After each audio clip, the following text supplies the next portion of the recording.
On écoute quelques petits extraits d'une émission que j'ai faite avec Brigitte Lahaye. Et on se retrouve tout de suite après pour discuter les quelques mécanismes de défense que j'ai perçus dans cette vidéo. À tout de suite. Qu'est-ce que c'est que la pulsion de vie? Qu'est-ce que c'est que la pulsion de mort? On en parle beaucoup en psychanalyse, et en fait c'est assez difficile à comprendre. En tout cas, moi j'ai mis longtemps à le comprendre, je suis même pas certain de l'avoir bien compris encore. Les deux sont nécessaires. Hein. La pulsion de vie, c'est ce qui nous entraîne vers l'avant, c'est-à-dire ce qui nous entraîne vers la mort en fin de compte, si on y réfléchit bien. Et la pulsion de mort, il me semble que c'est ce qui voudrait nous faire revenir en arrière, c'est-à-dire avant la vie, avant la naissance. Et c'est ça qu'on rencontre souvent dans ces grosses disputes, comme ce qu'on entendait tout à l'heure. L'attitude du compagnon d'Anne, et peut-être même l'attitude d'Anne, est très infantile. Et en fin de compte, ce qu'il aurait proposé, c'est de devenir adulte, c'est peut-être de devenir mortel. Ouais. J'aime bien. Ouais, c'est intéressant. Sortir du narcissisme, c'est peut-être accepter qu'on est mortel. Voilà, je vais le noter. Et oui, et si on était immortel, on ne pourrait pas mettre des enfants au monde. Donc, par exemple, n'est-ce pas? Tout à fait. Sophie, bonjour. Bonjour Brigitte, bonjour Jean-Charles Beauchou. Bonjour, Sophie. Donc vous avez connu des pervers narcissiques, vous? Oui, j'en ai Plusieurs? connu. Ah ouais, j'en ai connu 4 en tout. Bah dites donc, c'est... Tout à l'heure, je disais à une personne, si le symptôme est compris, c'est-à-dire quand on descend au fond du trou, si on comprend ce qu'on avait à comprendre, le symptôme ne sert plus à rien. Mais si on ne le comprend pas, si on ne trouve pas le message qui devait être délivré, il se représente à nouveau. Vous voyez, vous êtes dans ce qui semble être une compulsion de répétition. Est-ce que vous avez entendu ce que vous aviez à entendre? C'est ça qui va être la question à la fin. Sophie. Oui, complètement. Alors, 4 parce que forcément, ils sont princes charmants au début, donc le deuxième me sauve du premier, le troisième me sauve du deuxième, et vous voyez, je vois pas le jour en fait.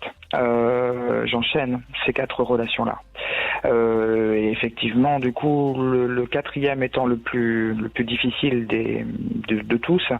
Là, je vais commencer à aller demander de l'aide extérieure. Et d'ailleurs, ça confirme là, ce que vous disiez aussi, Jean-Charles Bouchou, c'est que ça se répète, mais de plus en plus fort. Oui, donc, oui. Il y a quelque chose à entendre. C'est-à-dire que c'est important de se poser la question. Je serais mal placé pour dire le contraire. J'ai écrit un livre qui s'appelle Les pervers narcissiques. Comprendre comment l'autre fonctionne et comment est-ce qu'il arrive à nous faire du mal pour essayer de nous en protéger. Mais ce qui serait important à un moment donné, c'est de redevenir le sujet de sa propre vie, de se dire, mais pourquoi est-ce que je vais me mettre dans ces galères? Qu'est-ce que moi j'ai à comprendre sur moi? Le sujet, Sophie, le sujet de l'histoire, c'est pas le pervers narcissique, le sujet de l'histoire, c'est vous, Sophie. Qu'est-ce que vous avez à entendre? Alors, est-ce que vous avez compris, justement, oui, qui vous complètement. êtes? Et là, c'est vrai que moi, le témoignage que je veux apporter, c'est celui-ci, parce que pour moi, il est porteur d'espoir. La clé pour moi de tout le travail que j'ai pu faire, c'était vraiment, à un moment donné, de me recentrer sur moi-même. Voilà. Qui je suis, qui j'aime, qu'est-ce que j'ai envie de faire, quels sont mes rêves, qui j'étais quand j'étais petite. C'est important aussi de soigner, de revenir un petit peu dans cette enfance-là aussi.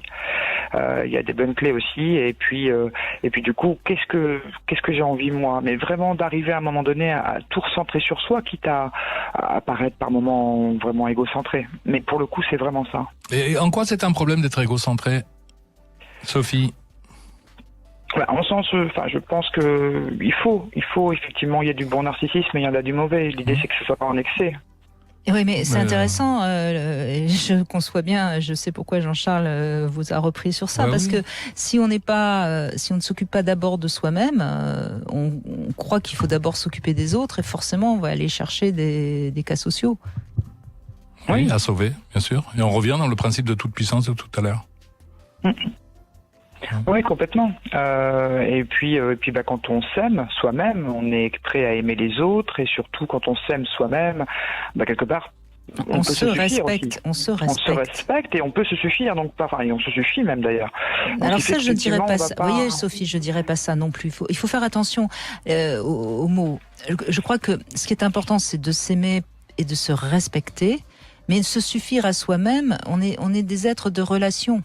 On peut pas se suffire à soi-même, à part quelques rares exceptions, mais qui sont à mon avis pas tout à fait humaines, qui vont vivre toute leur vie en tant qu'ermites tout en haut d'une montagne. On est des êtres de relation, on a besoin de vivre. D'ailleurs, on le voit bien, les personnes qui se retrouvent très seules sont des personnes qui sont souvent très en souffrance. Oui, je voulais dire dans ce sens-là où moi aujourd'hui j'ai refait ma vie et comme voilà, on en discute souvent, je lui dis moi je suis à tes côtés, c'est-à-dire que je suis pas derrière pour te pousser si tu ne sais pas avancer, je suis pas devant parce que tu as peur de tomber, je suis à tes côtés. Mais c'est dans ce sens-là que je veux dire, c'est-à-dire que vraiment apprendre à être au départ soi-même un être qui est quand même quelque part comblé. Il faut vraiment à un moment donné aller réparer ces failles-là, quoi. Ça prend peut-être du temps et plus il y en a, plus ça prend de temps. Alors qu'est-ce que vous avez découvert de vous qui expliquerait que vous êtes tombé 4 fois sur des pervers narcissiques? Bah déjà, moi j'avais, c'est pour ça que je parlais de l'enfance tout à l'heure, j'avais donc du coup un cercle familial qui était déjà avec des mécanismes très toxiques comme ça. Donc pour moi, je voyais pas le danger puisque par définition c'était le goût de mon enfance, c'était quelque chose que j'ai toujours connu. J'ai grandi avec ça. Quand on me parlait mal, pour moi c'était normal parce que c'était une façon de parler. Et c'est au fur et à mesure c'est l'usure en fait, on va dire vraiment psychologique, l'état physique voilà, dans lequel on se trouve à un moment donné, cette espèce de signaux de survie qui fait que vous dites là il y a quelque chose quand même qui cloche quoi. Parce que j'avais vraiment une capacité à absorber tous les insultes, le dénigrement, les injonctions, la culpabilisation et autres.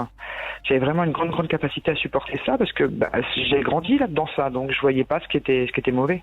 Vous trouviez ça presque normal? Mais complètement. Et qu'est-ce qui vous faisait partir? C'est cette espèce de pulsion de survie. Vous savez, c'est en gros la goutte d'eau qui fait déborder le vase, mais c'était vraiment à un moment donné, je sais, la nature est bien faite et le corps, à un moment donné, voilà, moi je me souviens de cette scène-là où je me suis dit, il va me tuer. De toute façon. Donc, je voudrais ne plus souffrir, passer au-dessus, ne plus y penser déjà. Oui, alors pour ne plus souffrir, je crois qu'il faut d'abord rentrer dans la souffrance. Vous êtes en plein dedans, mais vous êtes en même temps dans la souffrance et en même temps dans l'évitement. On l'entend bien, parce qu'on dirait même que c'est le fait votre mari ait eu une aventure vous a permis de ne pas affronter le deuil de la perte de votre maman. Oui. Moi, je crois que vous auriez vraiment intérêt quand même à consulter avec un thérapeute à qui vous allez beaucoup parler. Vous avez besoin de beaucoup parler et traverser cette souffrance. On ne passe pas au-dessus, on la traverse. Moi, mes enfants sont passionnés par le voyage du héros. Vous savez, ils aiment beaucoup ça. Et à un moment donné, le héros, il est dans une plaine où il fait très beau, où il fait beau soleil, et à un moment donné, il rentre dans des plaines marécageuses. Et on sait très bien que s'il veut aller au bout de son histoire, il est obligé de traverser ces zones-là.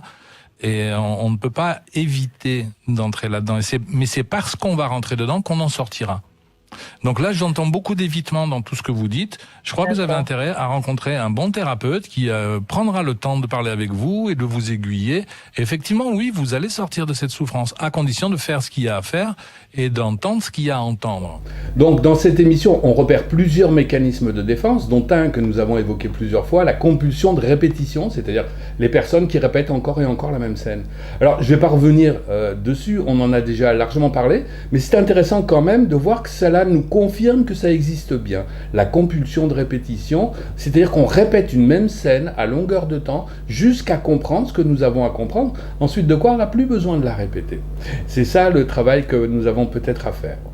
Ensuite, j'ai repéré, encore une fois, je crois que nous en avions déjà parlé, ce problème d'être égocentré, c'est-à-dire centré sur soi.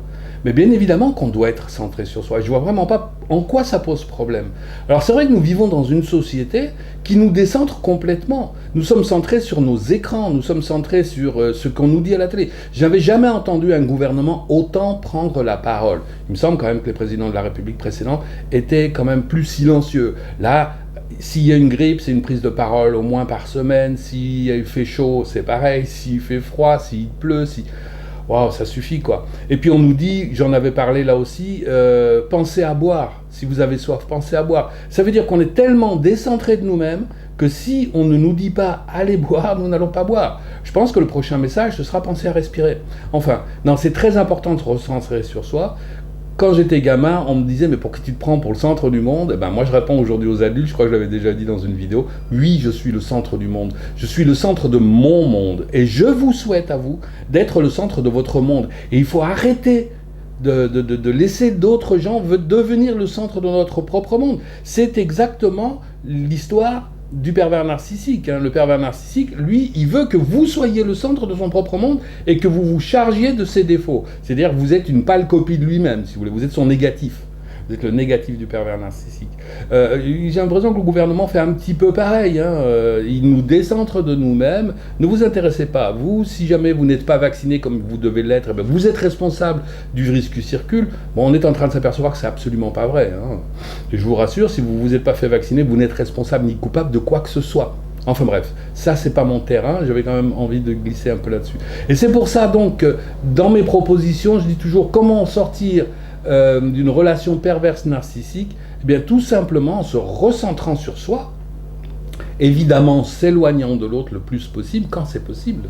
Évidemment, si c'est votre employeur et que vous devez rester au travail, ça va être plus difficile de vous éloigner, mais vous savez, l'éloignement il se fait tant d'un point de vue géographique qu'intérieur. Quand je me recentre sur moi, automatiquement je m'éloigne de l'autre, même s'il est toujours dans la même pièce. Donc prendre de la distance, se recentrer sur soi. Je ne veux pas faire de prosélytisme, c'est pas mon style, mais évidemment moi je suis arrivé à la méditation. Pour moi la méditation c'est ma réponse, vous avez la vôtre, c'est peut-être autre chose, c'est peut-être encore une fois le yoga, le macramé, ce que vous voulez, mais quelque chose qui vous aide à vous recentrer sur vous-même. Voilà comment on s'éloigne de la perversion narcissique. Et puis j'ai fait une petite inclusion avec cette présentatrice qui est enceinte, où je disais, sortir du narcissisme, c'est entrer dans la vie. Entrer dans la vie, c'est accepter qu'on est mortel. Vous voyez ? Il y a 2 points en fait qui doivent beaucoup se travailler, je crois, sur le thème des pervers narcissiques. C'est se castrer de son sentiment de toute puissance. Non, je ne suis pas tout puissant, je ne vais pas sauver l'autre. Mais il y a une chose qui est vraiment très étonnante, c'est que quand je sors du fantasme de toute puissance, j'entre dans ma pleine puissance. Parce que je ne suis pas tout puissant comme je l'aurais fantasmé étant enfant, mais je suis beaucoup plus puissant que je ne le crois. Donc sortir de l'état de toute puissance est vraiment important. Et puis se recentrer sur soi et se tourner vers la vie. Voilà, comment vous faites-vous ? Dites-le moi en commentaire. Et puis j'oublie toujours de vous dire, si ces vidéos vous plaisent, pensez à vous abonner, à activer une petite cloche et à mettre un pouce vers le haut. Commentez tant que vous voulez quand ils sont corrects et polis, et c'est le cas dans plus de 99% des cas. Je valide toujours, même si vous n'êtes pas d'accord avec moi, je valide toujours les commentaires. Tiens d'ailleurs, un des derniers commentaires où je me suis fait gronder, sans doute dans une vidéo, j'ai dit vous êtes responsable. Et une personne a écrit, et j'ai validé son commentaire, non, je ne suis pas responsable des gens qui m'ont fait du mal. Il se peut que vous ne soyez pas responsable. Je ne vous mets pas en accusation, ce n'est pas mon style. Hein. Si vous n'êtes pas responsable, devenez-le. C'est ça le but. Le but, c'est de devenir responsable de sa vie, centré sur soi, et effectivement avec une belle éthique de vie qui fait que je ne suis pas égocentrique, qui est un plaisir caché à aller voler ce qui appartient aux autres. Non, non, mais je suis centré sur moi. C'est en tout cas tout ce que je vous souhaite. Devenir responsable, être centré sur soi et pensez à vous hydrater. Allez, à bientôt. Au revoir.